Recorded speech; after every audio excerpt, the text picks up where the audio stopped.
Hello दोस्तों, good morning, sorry good afternoon. कैसे हो आप सभी लोग? बढ़िया होंगे, है ना। दोस्तों, मैं सुमित राठी आप सभी का स्वागत करता हूं यार इंडिया के नंबर 1 स्टडी चैनल जिसका नाम है अनअकैडमी यूपीएससी। आपका अपना पसंदीदा प्लेटफॉर्म, आपका अपना प्यारा प्लेटफॉर्म। दोस्तों, यहाँ पर हम करते हैं तैयारी यूपीएससी की दोस्तों। और यूपीएससी की तैयारी में ये अपनी जो प्रोग्राम है, मुहिम है, वो अपनी आगे बढ़ रही है। और एज प्रोग्राम के साथ में हम एज प्रोग्राम को अभी भी कंटिन्यू किए हुए हैं और कंटिन्यू करेंगे, क्योंकि प्रीलिम्स में अभी हमारे पास टाइम्स है। पता नहीं प्रीलिम्स जो है कितना टाइम और लगाएगा। दोस्तों, हम इस प्रोग्राम के साथ में कंटिन्यू रहेंगे, कंटिन्यू चलेंगे टिल प्रीलिम्स। इसको हम कंटिन्यू एक्सपेंड करेंगे। दोस्तों, आपको मैं बता दूं आज का जो टॉपिक रहेगा that will be the Kyoto protocol. Kyoto protocol का पार्ट 2 हम पढ़ रहे हैं जिसका नाम है क्योटो मैकेनिज्म। लास्ट क्लास में हमने क्योटो प्रोटोकॉल के बारे में पढ़ा। मैंने पढ़ा क्यों क्योटो प्रोटोकॉल इंपॉर्टेंट है, क्यों क्योटो प्रोटोकॉल का इतिहास क्या है, वो सारी बातें जो है हमने डिस्कस की इसके अंदर में। जल्दी से आज उनको डिस्कस करेंगे फटाफट से एक बार। और मैं बात करूंगा आपका कि मैकेनिज्म क्या है। देखो, दुनिया की अगर मैं एनवायरमेंटल रिलेटेड प्रोटोकॉल की बात करूं तो क्योटो प्रोटोकॉल काफ़ी सक्सेसफुल प्रोटोकॉल है। मॉन्ट्रियल प्रोटोकॉल जो आपका ओजोन लेयर, जो ओजोन डिप्लेटिंग सब्सटेंस थी, वो तो 100% हमने ओडीएफ को आपका रिप्लेस कर दिया है। तो उनके बाद में अगर मैं बात करूं ग्रीन हाउस गैस के में, तो ग्रीन हाउस के मैटर के अंदर क्योटो प्रोटोकॉल अब तक की सबसे सक्सेसफुल प्रोटोकॉल थी। अभी सक्सेसफुल क्यों थी? इससे हमें कार्बन डाइऑक्साइड को रिड्यूस करना था। और साथ साथ मैं बोल रहा हूँ सक्सेसफुल भी है तो because of this it's mechanism. इसके अंदर में जो मैकेनिज्म दिए हुए थे वो इतने अच्छे थे कि जिसकी वजह से ये प्रोटोकॉल आपकी क्या रही दोस्तों, सबसे ज़्यादा सक्सेसफुल रही है। अभी जो है क्योटो प्रोटोकॉल के 2 फेज ऑलरेडी पूरे हो चुके हैं, आप लोगों को पता है। और थर्ड की हमने बात की after second phase of the Kyoto protocol, हमने पेरिस क्लाइमेट डील साइन की थी, है ना, COP21 के अंदर में, अगर आपको पता हो तो। पेरिस क्लाइमेट डील के बाद का अभी जो चीज़ें हैं वो अभी इतने अच्छे से इंप्लीमेंट नहीं हो पाई है। हम उस पर अभी इतने से अच्छे से ठोस कदम जो नहीं उठा पाए। आज बात करेंगे हम क्योटो मैकेनिज्म की। जल्दी से मेरी रिक्वेस्ट है यार गाइस, फटाफट से यार लाइक किया करो, शेयर किया करो, ठीक है। चैनल को सब्सक्राइब करो अगर आप नए हो तो, और फटाफट से क्लासेस को क्या कर दो यार, शेयर कर दो। ऐसा यूनिफाइड इंटीग्रेटेड प्लेटफॉर्म आप लोगों को कहीं मिलने वाला नहीं है। और अगर आप ये रिस्पॉन्स अगर आप शो करोगे, इतना लेम लेजी रिस्पॉन्स शो करोगे, बताइए कैसे काम चलेगा। इससे तो बिल्कुल यार मोटिवेशन ही खत्म हो जाएगा, ठीक है। आज ओनली 150 पीपल्स आर वॉचिंग। ये तो बहुत बहुत ही डिसअपॉइंटिंग है यार, बहुत ही डिसअपॉइंटिंग है। मतलब आप लोग चाहते हो कि we will continue provide this kind of the education to you, we will continue run this kind of the program for you. क्या what will be the advantage, है ना? अगर आप इतने ही लोग देखोगे तो क्या एडवांटेज है यार। गाइज यार सपोर्ट करो, शेयर करो यार, दबा के वीडियो को लाइक करो, ठीक है। अगर प्लेटफॉर्म पर इस लेके जाओ यार। ये आपकी रिस्पॉन्सिबिलिटी है। देखो, अगर आप लोग, हम कब काम कर पाएंगे ना, जब मोटिवेट रहेंगे। और मोटिवेट कब रह पाएंगे? जब आप लोग हमें सपोर्ट करोगे। आपका सपोर्ट कैसे दिखेगा? आपका सपोर्ट कमेंट से नहीं दिखेगा। आप कमेंट कुछ भी करते रहो, हमें पता है कमेंट से कोई सपोर्ट नहीं दिखता। एक टीचर, एक स्टूडेंट टीचर के बारे में हमेशा ही अच्छा बोलेगा, ठीक है। अब वो सामने हो पीछे हो, मुझे लगता है जिसके अंदर में मानवता है वो कभी भी टीचर का निरादर नहीं करेगा, टीचर का अपमान नहीं करेगा। तो बोलने से कुछ नहीं होगा दोस्तों, आपको भी कुछ कंट्रीब्यूशन रखना पड़ेगा यहाँ पर। आप लोग अगर चाहते हैं कि ये प्रोसेस कंटिन्यू रहे, 2021 का जो प्रोग्राम है मिशन आईएएस का, वो कंटिन्यू रहे। मैं आपसे चाहता हूँ गाइस, प्लीज़ यार लाइक एंड शेयर, जल्दी से लाइक करो और शेयर करो। और वो गारंटीड सक्सेस प्रोग्राम आप हमें प्लस पे भी ज्वाइन कर सकते हो। मुझे तो ज्वाइन कर सकते हो आप 2021 मिशन 2021 के लिए। और इस 2021 की तैयारी में मैं आपको कराने वाला हूं दोस्तों पॉलिटी, मैं आपको कराने वाला हूं ज्योग्राफी, मैं आपको कराने वाला हूं दोस्तों एनवायरमेंट, मैं आपको दोस्तों कराने वाला हूं करंट अफेयर, ठीक है। और मैं आपको कराने वाला हूं आपका इकोनॉमिक्स, ठीक है। ये सारे के सारे टॉपिक्स जो हैं I am going to take, ठीक है। ये मैं सब के सब डिस्कस करने वाला हूँ फॉर मिशन 2021। मैक्सिमम पोर्शन जो है मैं आपका कवर कराने वाला हूँ 2021 के एग्जाम के लिए। 2021 के एग्जाम के लिए जो मेरा पहला बैच है वो आ रहा है मई 25 को। ये बैच जो है बिल्कुल बेसिक से क्या होगा, आपका हाई लेवल तक होगा, ठीक है। इसमें पहले या तो मैं ज्योग्राफी से स्टार्ट करूँगा या मैं स्टार्ट करूँगा आपका कहाँ से, एनवायरमेंट के टॉपिक से। पॉलिटी ऑलरेडी मैंने आपका स्टार्ट की हुई है, फ्री क्लासेस स्पेशल क्लास में ले रहा हूँ पॉलिटी के ऊपर, वहाँ मुझे ज्वाइन कर सकते हो। ज्योग्राफी की फ्री क्लास है, आज भी अपनी फ्री क्लास है 8 से लेकर 10 बजे, 2 घंटे अपनी फ्री क्लास है। पहली क्लास है फ्री जिसका नाम है पॉलिटी की, और दूसरी जो फ्री क्लास है वो किसकी है दोस्तों, आपका दूसरी फ्री क्लास है आपका फिजिकल ज्योग्राफी। सो ये बात क्लियर है आप सभी को, आई होप सभी को पता है। बाकी अभी जो मिशन 2021 का प्रोग्राम है यार, देखो अगर आपको सफलता चाहिए ना, थोड़ा सा अपने कंफर्ट जोन से बाहर आना पड़ेगा। अपने आप को उस कंफर्ट जोन में जो अभी आप बैठे हो कि ठीक है कर लेंगे या बाद में करेंगे या थोड़े दिनों के बाद में, ये बाहर निकालो उससे दोस्तों। Now this is the time, you have to get started, आपको अभी स्टार्ट करना पड़ेगा। And I am with you, I am coming with the live course on the Unacademy plus subscription plus model, that is for mission IAS 2021। ये sure selection programme होगा दोस्तों। इसमें आपने join किया, that means you are completely able to guaranteed, आप completely able to secure a good rank in 2021 examination, है ना। सो ये जो अभी पढ़ाई चल रही है हमारी, this is also important for the Kyoto protocol. जो क्योटो प्रोटोकॉल है ये इंपॉर्टेंट है 2020 और 21 के लिए भी। सुमित 10 ये मेरा कोड है। आप जब भी अनअकैडमी के ऊपर कोई भी सब्सक्रिप्शन लेते हो दोस्तों, you must use this code Sumit 10 and you will get 10% instant discount. Extra 10% का आपको क्या मिलेगा, डिस्काउंट। सपोज 2 ईयर का जो कोर्स है, अभी अगर मैं बात करूं, सो Unacademy is offering you this course in 52,000, वैसे एक्चुअल प्राइस है इसका 92,000। अगर आप इसको मेरे कोड से आप परचेज करते हो, मेरा कोड लगाते हो दोस्तों, सो आपको ये कोड मिलेगा ओनली 43,200, 43,200 रुपये। यही नहीं दोस्तों, इस कोर्स के साथ साथ आपको भरोसा मिलेगा 2 साल तक सुमित सर से गाइडेंस का। आपके 2 साल आपके साथ रहूँगा, आपको गाइड करूँगा, आपको मोटिवेट करूँगा, आपको मेंटोर करूँगा, ठीक है। इस एग्ज़ाम को बहुत करीब से देखा है, बारीकी से देखा है। बहुत सारे एस्पिरेंट्स हैं जिनको मैं इतने दिनों से पढ़ा रहा हूँ, आप लोग उसकी गवाह हैं, आप लोगों के साथ है। मुझे जानते हो, मेरे कंटेंट को जानते हो, क्वालिटी को जानते हो, और प्लस के ऊपर दोस्तों मैं कह रहा हूं, अगर आपको चाहिए सिलेक्शन 2021 में, सो दोस्तों कम एंड ज्वाइन मी, ठीक है। मेरे को वहां पर आकर आप ज्वाइन कर सकते हो। ये प्रोग्राम हम ऑलरेडी रन कर रहे हैं, एज प्रोग्राम। इसके साथ साथ हमारा जो मिशन प्रोग्राम है, मिशन 2021 IAS दोस्तों, वो स्टार्ट होने वाला है। कब से आपका दोस्तों, 21 मई, 21 तारीख से हमने लॉन्च कर दिया, अनाउंस कर दिया है। बट इसका जो बैच है, टाइमिंग आपको कब से मिल जाएगी, मंडे को। मंडे से इसकी क्लासेस जो हैं वो स्टार्ट होने जा रही हैं। मैं सुमित राठी और बाकी सारी की सारी मेरे जो टीम मेंबर्स हैं वो इसके अंदर पार्टिसिपेट करेंगे, हिस्सेदारी लेने वाले हैं। बाकी अभी वर्तमान में फिजिकल ज्योग्राफी का कोर्स प्रोसेस पर ऑनगोइंग है। आप इंडियन ज्योग्राफी मेरा ज्वाइन कर सकते हो, इकोलॉजी वहाँ पर आपको मिलेगा। सो आज हम बात करते हैं दोस्तों अबाउट द क्योटो प्रोटोकॉल। थोड़ी सी बैकवर्ड प्रीवियस हिस्ट्री के बारे में बात करूँगा दोस्तों। कोड मेरा क्या है दोस्तों, सुमित 10। सुमित 10 को आपको इस्तेमाल करना है। देखो बहुत सारे बच्चे इस एग्जाम की तैयारी कर रहे हैं, ठीक है, लेकिन कुछ लोग सेलेक्ट हो पाते हैं। यूपीएससी प्रीलिम्स में अगर मैं बात करूं तो लगभग आपका 5 लाख बच्चे फॉर्म भरते हैं, जिनमें से सिलेक्शन होता है 20,000 का। सो ठीक है, 5 लाख में से 20,000 का मतलब 25 बच्चों में से एक का सिलेक्शन। कितना, 25 आउट ऑफ 1 आउट ऑफ 25, 25 में से एक बच्चों का सिलेक्शन होता है। इनके बाद ये जो आपका 20,000 बच्चे जो सेलेक्ट होते हैं, 20,000 बच्चों में से लगभग अगर मैं बात करूं तो 7,000 बच्चे जो हैं वो क्वालिफाई करते हैं आपका किसके लिए दोस्तों, मेंस के लिए, ठीक है। वो आपका मेंस के, मतलब मैं बात करूं मेंस के अंदर लगभग आपका 7 बच्चों में से एक बच्चे का सिलेक्शन होता है, ठीक है। ये मेंस में, ये प्रीलिम्स में है। ये क्या होता है दोस्तों, आपका मेंस में होता है। और अगर मैं इंटरव्यू में बात करूं, सो इंटरव्यू में लगभग ऑलमोस्ट 3,000 बच्चे सेलेक्ट होते हैं। तो 3,000 में से एक आपका 1,000 कैंडिडेट सेलेक्ट होते हैं। तो इंटरव्यू में 3 में से कितने बच्चे सेलेक्ट होते हैं, तो सक्सेसिवली आपके चांसेस जो हैं वो क्या होते हैं, इंप्रूव होते हैं। अब आप बात पूछते हो सर कि इतने बच्चे तैयारी करते हैं 5 लाख, उसमें से हमारा सिलेक्शन कैसे होगा। मुश्किल प्रोसेस है। यहाँ पर देखो 25 में से एक बच्चा सेलेक्ट हो रहा है, यहाँ 7 में से एक सेलेक्ट हो रहा है, और यहाँ 3 में से एक सेलेक्ट हो रहा है। लेकिन देखो सेलेक्ट तो हो रहे हैं ना कोई इम्पॉसिबल तो नहीं है ना। तो ये बच्चे कौन सेलेक्ट होते हैं दोस्तों, जो सही दिशा में तैयारी करते हैं, सही मार्गदर्शन के अंदर में तैयारी करते हैं।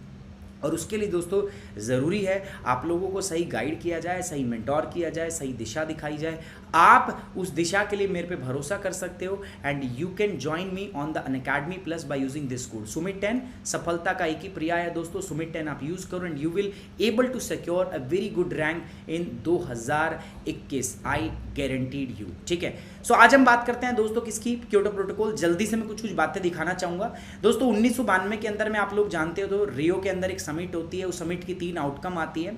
CBD convention on biological diversities, framework convention on the climate change, United nation convention on combat desertification. 3 outcome होती है उसकी, है ना। इसी में से एक आउटकम है UNFCCC, United nation framework convention climate change. UN के अंडर में काम करती है, यूएन के जिसके अंदर काम करती है। और ये कब निगोशिएट की गई थी आपका, आप लोगों को पता है, अर्थ समिट 1992 के अंडर में इसको निगोशिएट किया गया था। It was signed in 1992 in New York city के अंदर इसको साइन किया गया था। इसके बाद अगर मैं बात करूं एज ऑफ मार्च 2019, अगर मार्च 2019 की बात करेंगे तो मार्च 2019 के अंदर में हमने इसको साइन किया था न्यूयॉर्क के अंदर में। और मार्च 2019 UNFCCC इसके अंदर में 117 पैरिटीज जो थी इसके सिग्नेटरीज हैं।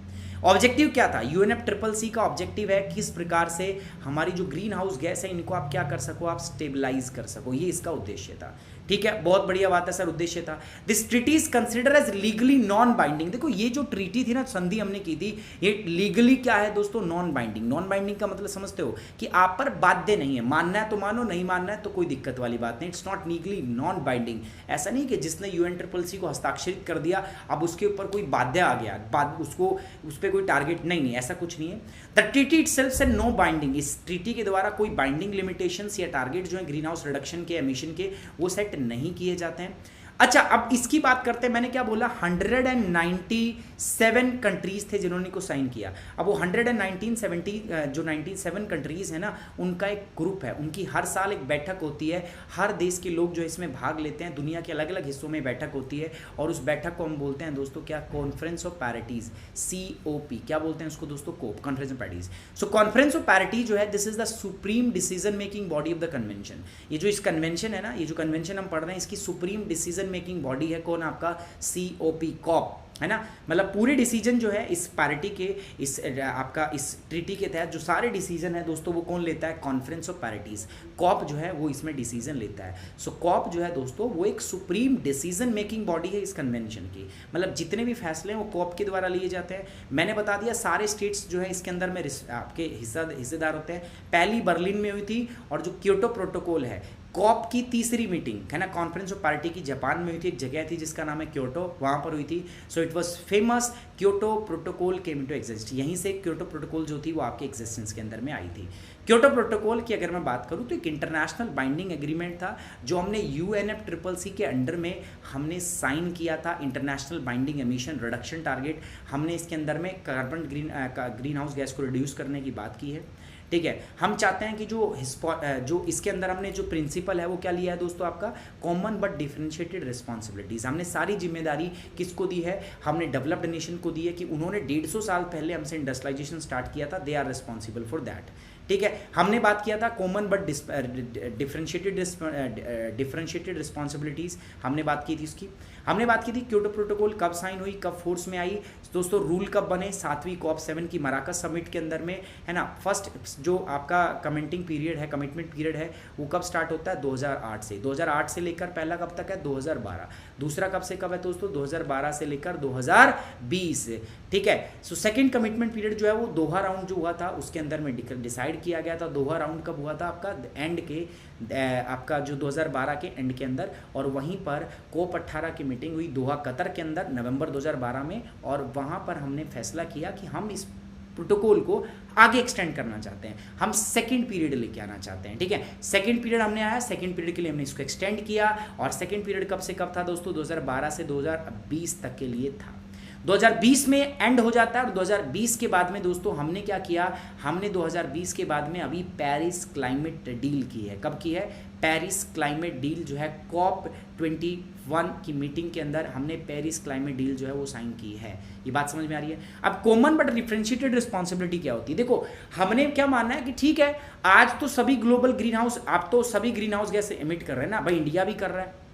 इंडिया अगर बात करूं तो इंडिया काफ़ी बड़ा कंट्रीब्यूटर है ग्रीन हाउस गैस का, है ना। चाइना आज दुनिया में सबसे लार्जेस्ट अमाउंट में चाइना जो है वो ग्रीन हाउस एमिट कर रहा है। लेकिन अब ये लोग डेवलपिंग कंट्री, इन्होंने डेवलपमेंट लेट स्टार्ट किया, तो आप इन पे अगर रिस्ट्रिक्शन लगा दोगे तो इनकी जो डेवलपमेंट है, विकास है, वो कंप्लीटली क्या हो जाएगा दोस्तों, ठप हो जाएगा, रुक जाएगा, ऐसा मानना है। इन्होंने कहा, एक आर्ग्यूमेंट रखी जाती है कि जो डेवलप्ड नेशन है वो पिछले 150 साल से औद्योगिकरण कर रहे हैं, उन्होंने खूब कोयले का इस्तेमाल किया बिजली उत्पादन के लिए, और आज वो कह रहे हैं 100 चूहे खाकर चली बिल्ली चली हज को। अब ऐसे कैसे हो सकता है यार, तुमने खुद तो इतने पाप किए हैं, तुमने खुद इतना कार्बन डाइऑक्साइड एमिट किया है, और आज तुम हमें यानी कि डेवलपिंग कंट्री को कैसे रोक सकते हो। सो इसी आधार पर common but differentiate responsibility sign होता है। कॉमन मतलब जिम्मेदारी तो सबकी है, लेकिन डिफरेंशिएटेड थोड़ी अलग जिम्मेदारियां हैं। अलग किसकी, जो डेवलप्ड नेशन है उनकी थोड़ी अलग है, उनकी थोड़ी सी ज्यादा, इसलिए बोला गया common but differentiated responsibility. Are you guys, समझ में आ रहा है आपको? अंडरस्टैंडिंग और नॉट? ठीक है, अंडरस्टैंडिंग या understanding, then okay, then good. So common में क्या हो रहा है दोस्तों, जिम्मेदारी सभी की है, लेकिन डेवलप्ड नेशन की जिम्मेदारी जो है वो थोड़ी सी क्या है, ज्यादा है। यार शेयर और लाइक मैं आपसे चाहता हूँ, आप लोग जो है अगर ऐसा चलता रहा तो this is very frustrating and very demotivating for us, है ना। सो इफ़ यू वांट कि हम इसको आगे बढ़ाएं then you must share it. आपको इसको शेयर करना पड़ेगा, otherwise it will give us a negative energy and we will not motivate to take this programme forward. If we are taking this programme forward then this is your responsibility to back my team, my channel and even me also। बात समझ में आ रही है दोस्तों? सभी लोगों को आपको सपोर्ट करना है यार, ठीक है। देखो कितनी अच्छी कॉमेडी की बात भी बता दी हमने। Guys please support support support. If you not going to support then मैं बता रहा हूँ दोस्तों, you are the ultimate person जिनको कुछ ना कुछ लॉस होगा, है ना।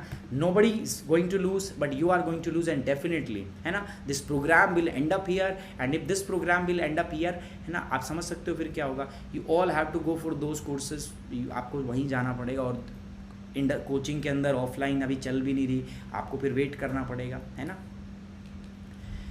So it puts an obligation to reduce current emission on the developed countries, है ना। मैंने बताया डेवलप्ड कंट्रीज के ऊपर ज़्यादा भार दिया हमने, डेवलपिंग को नहीं। अच्छा ये बहुत इंपॉर्टेंट है, मैंने कल भी बताया था आपको, ये बहुत इंपॉर्टेंट है। मैंने बताया था कुछ कंट्रीज, पहली है एनेक्स 1 कंट्रीज और दूसरी कौन सी है, एनेक्स 2 कंट्रीज, और तीसरी कौन सी है मेरे पास, this is the non annex countries. ये क्या है, देखो एनेक्स 1 कंट्रीज क्या है, एनेक्स 1 कंट्रीज हैं जो डेवलपिंग कंट्रीज हैं, the country which are developed country, developed countries हैं जैसे यूके, यूएस, रशिया, है ना। और इसी में एनेक्स 1 में कुछ और भी कंट्री आती है जिनको हम बोलते हैं EIT, इकोनॉमिक इन ट्रांजिशन, मतलब जो विकास की ओर बढ़ रही हैं। अभी तो डेवलप है but now they are moving towards the developed economies, है ना। और वो कौन कौन से, जैसे यूक्रेन हो गया, टर्की हो गया, और कुछ ईस्टर्न यूरोपियन कंट्रीज होगी, है ना।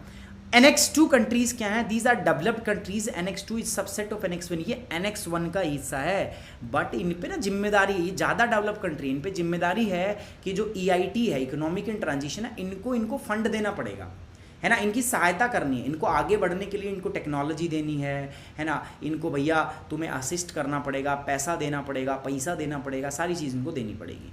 अब बात करते हैं दोस्तों non annex countries. Non annex countries क्या होती है, parities to the UNFCCC not listed in annex 1 of the convention, mostly low income developing countries इनमें अंदर आती है, जिनको हम बोलते हैं non annex. No binding target, इनके ऊपर कोई टारगेट नहीं है। एनेक्स 1 एनेक्स 2 के ऊपर क्या होते हैं दोस्तों, they have some binding target, specially annex 2 countries जो डेवलप्ड कंट्रीज है ना, इनके ऊपर क्या होता है, टारगेट होता है, ठीक है।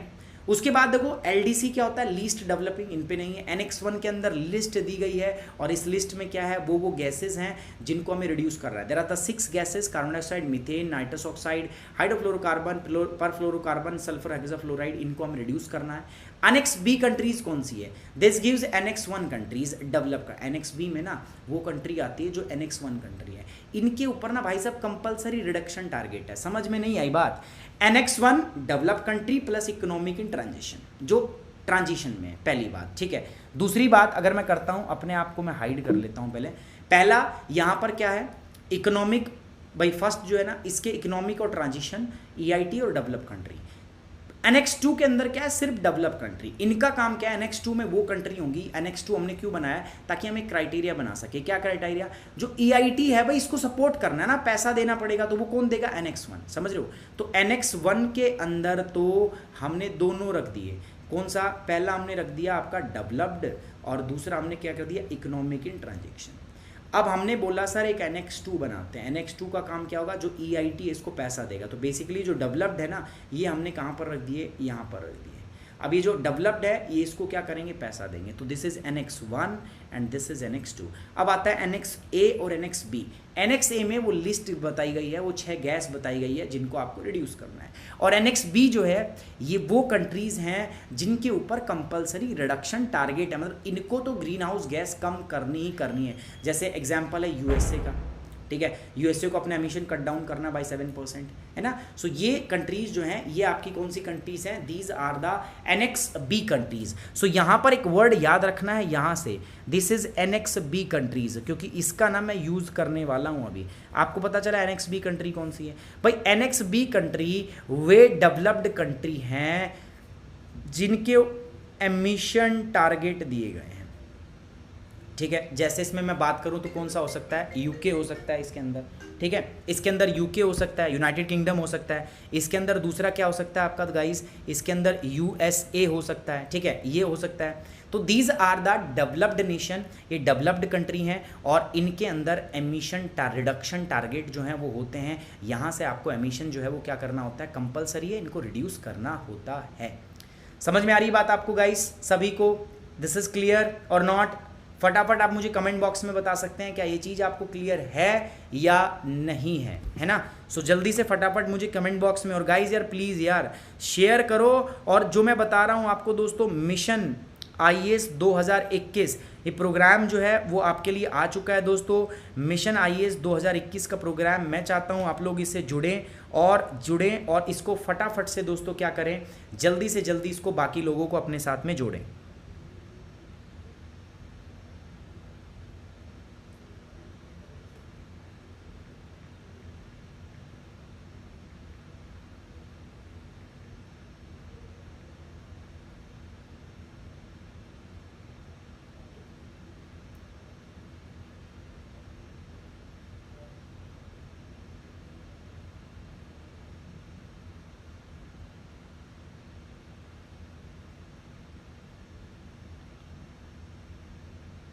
ठीक है गाइस, चलिए। तो NXB कंट्रीज आपको याद रहेंगी। शिशुपाल कुमार गुरुजी, समय सारणी पता चलेगी आपको मंडे को, समय सारणी आपको सोमवार प्रातःकाल को आपको पता चल जाएगी। सोमवार ही बोलते हैं हिंदी में, सोमवार को जब प्रातःकाल आप कक्षा के लिए उपस्थित होंगे तो उस कक्षा के प्रारंभ में आपको कुछ चित्रावली दिखाई जाएगी और उस चित्रावली के तहत आपको ये प्रदर्शित कर दिया जाएगा कि किस समय पर किस माननीय अध्यापक की कक्षा आपकी रहेगी। आप उस कक्षा में अपने कॉपी, जो आपकी पुस्तक है, आपकी जो कॉपी होती है, तख्ती लेकर और बाकी अन्य सामग्री के साथ में आप पधार सकते हैं। तख्ती लेके आना ज़रूरी रहेगा क्योंकि आपको उस पर लिखना पड़ेगा और लिख कर आप उसको क्या कर सकते हो, स्वयं याद कर सकते हो। धन्यवाद शिशुपाल कुमार, आपने बहुत बहुत महत्वपूर्ण प्रश्न यहाँ पर मुझसे किया ताकि मैं उसका जवाब दे पाऊँ और बाकी छात्रों और छात्राओं को इससे लाभ प्राप्त हो सके। सो बहुत बहुत तहे दिल से हम आपका धन्यवाद करते हैं, इतनी महत्वपूर्ण चीज़ों को आप जो है हमारे समक्ष प्रकट किया आपने, बहुत बहुत थैंक यू।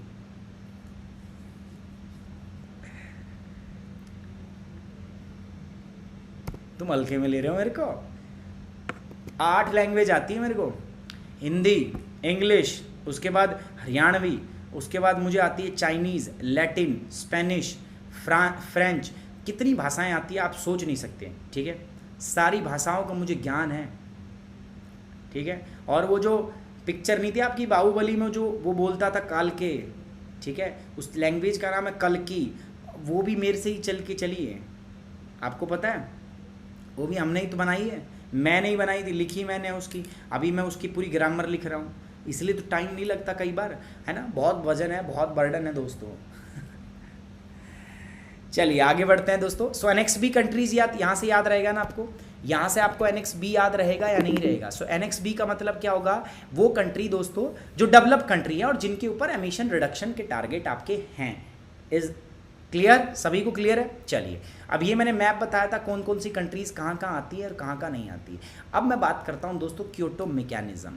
यार आप एक बात बताओ मुझे, इससे पहले भी दो चीज़ों के बारे में हमने अध्ययन किया था, याद है आपको? मैंने बताया था आपको एक टॉपिक जिसका नाम था कार्बन प्राइसिंग। कितने बच्चों को याद नहीं है? जो याद नहीं है मुर्गे बन जाओ, जो जहाँ है वहीं पर कान पकड़ लो, मुर्गे बन जाओ और अपने आप को सजा दो।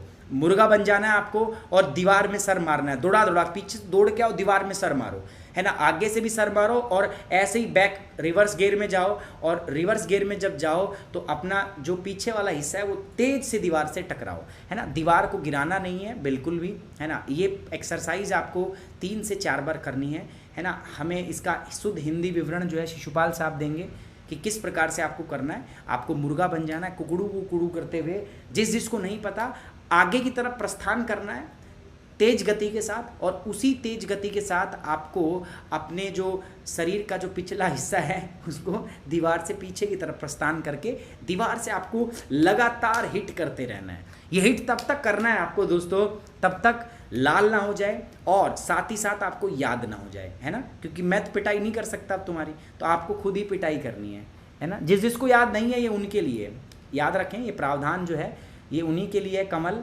जिनको याद नहीं है। याद है तो कोई दिक्कत नहीं है। सपना आईएएस को याद है, सपना आईएएस आपको मेरी तरफ से जय हिंद। अभी से आप आईएएस है, बताओ। नहीं, दंड बैठक नहीं करना, मुर्गा बनना है। शिशुपाल कुमार मुर्गा बनना, आपको हिंदी में बताना है। मुर्गा बन के आपको 150 की स्पीड से आगे जाना है, दीवार पे टक्कर मारनी है और इसी स्पीड से आपको पीछे की ओर आना है और अपना जो पिछला हिस्सा है वो दीवार पे टकराना है। कब तक ये एक्सरसाइज करनी है? एक्सरसाइज तब तक करनी है जब आपका सर जो है उसका डायमीटर बढ़ ना जाए, टटोले नहीं हो जाए उस पर 5-7, और जो पीछे का हिस्सा है वो आपका लाल ना हो जाए। समझ में आ रही बात है ना? इट्स लाइक सिमिलर टू बंदर, ऐसा होगा तभी जो है चीज़ें प्रॉपर रहेंगी। सो क्योटो मैकेनिज्म की मैं बात कर रहा था दोस्तों। अब एक याद करो, मैंने आपको 2 चीज़ें बताई थी। एक जो चीज़ थी वो क्या था? Cap and trade. क्या बताया था मैंने? Cap and trade method. Sorry, इससे पहले मैं आपको कैप एंड ट्रेड बताऊं, पहले मैं बता दूं इसको बोलते क्या थे। याद करो, मैंने आपको कार्बन प्राइसिंग बताया था कि नहीं बताया था? माँ कसम है आप सभी को, ईमानदारी से बताओ। कार्बन प्राइसिंग में 2 तरीके थे। पहला क्या था? कैप एंड ट्रेड मेथड था, कैप एंड ट्रेड मेथड था। दूसरा क्या था दोस्तों? दूसरा था सर कार्बन टैक्स था। कैप एंड ट्रेड मेथड में क्या था? कैप एंड ट्रेड मेथड में सिंपल सी बात कह दी थी भैया, हर यूनिट को अलाउड कर दिया, हर इंडस्ट्री को। मान के चलो आपकी इकॉनमी में स्टील इंडस्ट्री है, आपके यहाँ पर टायर बनाने की इंडस्ट्रीज़ हैं, स्टील को बोल दिया हमने भाई 100 यूनिट 100 टन जो है तेरे को कार्बन डाइऑक्साइड एमिट करने की लिमिट है, और इसको बोला गया टायर वाले को, इसको बोला गया भाई तेरे को 200 टन है, बस तू 200 टन कार्बन डाइऑक्साइड इक्विवेलेंट के ग्रीन हाउस गैस कार्बन में एमिट कर सकता है। समझ में आई बात? तो ये क्या हो गया? कैप। अब क्या होता है, मान के चलो स्टील वालों ने बढ़िया टेक्नोलॉजी का इस्तेमाल किया है ना, इन्होंने अच्छी फर्नेसिंग की, सब कुछ बढ़िया किया, और इन्होंने कुछ भी करके इन्होंने बस सिर्फ 90 टन जो है वो CO2 एमिट किया। यहाँ पर टायर वाले जो है, टायर में प्रदूषण ज़्यादा होता है और टायर वालों से कंट्रोल हुआ नहीं और इन्होंने 210 टन कर दिया, है ना। अब इनको क्या है, 10 टन एक्स्ट्रा कर दिया इन्होंने, और यहाँ पर इसके क्या है भाई, कम किया है ना 10 टन। तो अभी क्या हो सकता है, ये जो स्टील वाला है, ये जो टायर वाला बंदा है, इसको चुपचाप जाना पड़ेगा स्टील वाले से, इसको पैसे देने पड़ेंगे और इसे 10 टन कार्बन इक्विवेलेंट जो है खरीदना पड़ेगा। इसको बोलते हैं कैप एंड ट्रेड मेथड। एक लिमिट लगा दी, उससे ज़्यादा है तो खरीदना पड़ेगा, उससे कम है तो आप बेच सकते हो, ठीक है। कम है, कम कार्बन डाइऑक्साइड बनाओगे तो पैसा मिलेगा, और ज़्यादा कार्बन डाइऑक्साइड एमिट करोगे तो पैसा देना पड़ेगा। तीसरा है, सेकंड है आपका कार्बन टैक्स। कार्बन टैक्स में सिंपल सी बात है भाई, ऐसी गतिविधि जिससे कार्बन डाइऑक्साइड या कोई अन्य ग्रीन हाउस गैस उत्पन्न होती है उसके ऊपर सीधा उठा के टैक्स लगा दो। जैसे कोल के इस्तेमाल करने से, कोयले से क्या होता है दोस्तों, आपका प्रदूषण होता है, तो इस पर टैक्स लगा दो, कार्बन टैक्स हो गया। भैया पेट्रोल और डीजल जो है, इन गाड़ियों से नुकसान होता है एनवायरनमेंट को, सीधा सीधा क्या लगा दो, इस पर टैक्स लगा दो। सो ये डायरेक्ट मेथड है, इसमें आप डायरेक्ट टैक्स लगाते हो किसके ऊपर, किसी भी चीज़ के ऊपर। अब क्योटो मैकेनिज्म में भी कुछ ऐसे ही प्रावधान दिए गए, है ना। अब ऐसे तो भाई किसी भी कंट्री पर अगर मैं स्ट्रिक्ट लिमिटेशन लगा दूंगा, कार्बन डाइऑक्साइड, क्योटो प्रोटोकॉल का पर्पस क्या था, ग्रीन हाउस गैस को क्या करना, रिड्यूस करना।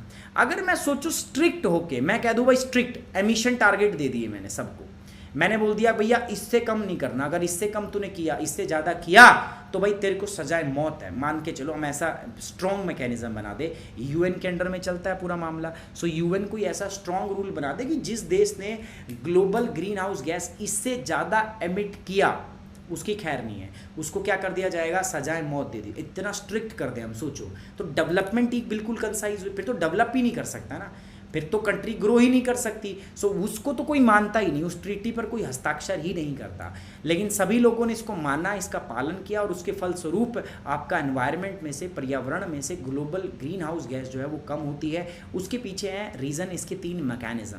इसमें 3 बहुत अच्छे मैकेनिज्म दिए हुए थे, बहुत अच्छे मैकेनिज्म थे, जिनकी वजह से ये प्रोटोकॉल सक्सेसफुल हुई। और उन्हीं मैकेनिज्म को दोस्तों हम क्या कहते हैं, क्योटो मैकेनिज्म।